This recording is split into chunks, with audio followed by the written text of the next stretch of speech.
कुरिन्थियों के नाम संत पौलुस का दूसरा पत्र, अध्याय 3, नए विधान की धर्म सेवा। क्या हम फिर अपनी प्रशंसा करने लगे? क्या कुछ अन्य लोग की तरह यह हमारे लिए आवश्यक है कि हम आपको सिफारिशी पत्र दिखाएं या आपसे मांगें? आप लोग तो हैं हमारा पत्र, जो हमारे हृदय पर अंकित रहता है और जिसे सब लोग देख और पढ़ सकते हैं। आप लोग निश्चय ही मसीह का वह पत्र है जिसे उन्होंने हमसे लिखवाया है। वह पत्र स्याही से नहीं बल्कि जीवंत ईश्वर के आत्मा से, पत्थर की पट्टियों पर नहीं बल्कि मानव हृदय की पट्टियों पर लिखा हुआ है। हम यह दावा इसलिए कर सकते हैं कि हमें मसीह के कारण ईश्वर पर भरोसा है। इसका अर्थ यह नहीं कि हमारी कोई अपनी योग्यता है। हम अपने को किसी बात का श्रेय नहीं दे सकते।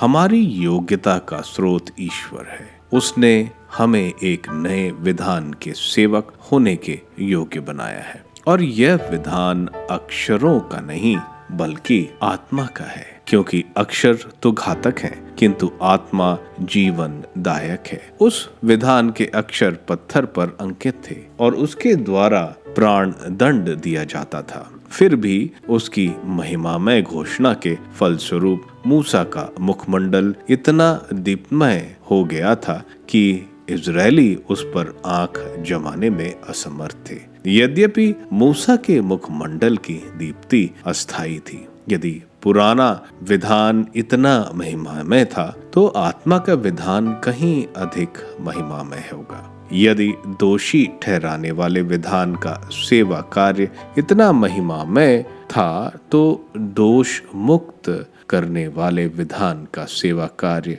कहीं अधिक महिमामय होगा। इस वर्तमान परम श्रेष्ठ महिमा के सामने वह पूर्ववर्ती महिमा अब निस्तेज हो गई है।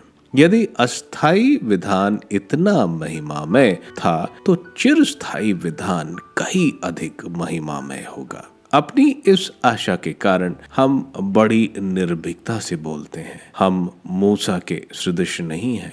वह अपने मुख पर पर्दा रखा करते थे जिससे इजरायली उनके मुखमंडल की मंद हो जाने वाली नश्वर महिमा न देख पाए। इजरायलियों की बुद्धि कुटित हो गई थी और आज भी जब प्राचीन विधान पढ़कर सुनाया जाता है तो वही पर्दा लगा रहता है। वह लगा रहता है क्योंकि उसे मसीह ही हटा सकते हैं। जब मूसा का ग्रंथ पढ़कर सुनाया जाता है तो उनके मन पर आज भी पर्दा पड़ा रहता है, किंतु जब कोई प्रभु की ओर अभिमुख हो जाता है तो वह पर्दा हटा दिया जाता है, क्योंकि प्रभु तो आत्मा है और जहाँ प्रभु का आत्मा है वहाँ स्वतंत्रता है। जहाँ तक हम सब का प्रश्न है, हमारे मुख का पर पर्दा नहीं है और हम सब दर्पण की तरह प्रभु की महिमा प्रतिबिंबित करते हैं। इस प्रकार हम धीरे धीरे उसके महिमामय प्रतिरूप में रूपांतरित हो जाते हैं और वह रूपांतरण प्रभु अर्थात आत्मा का कार्य है।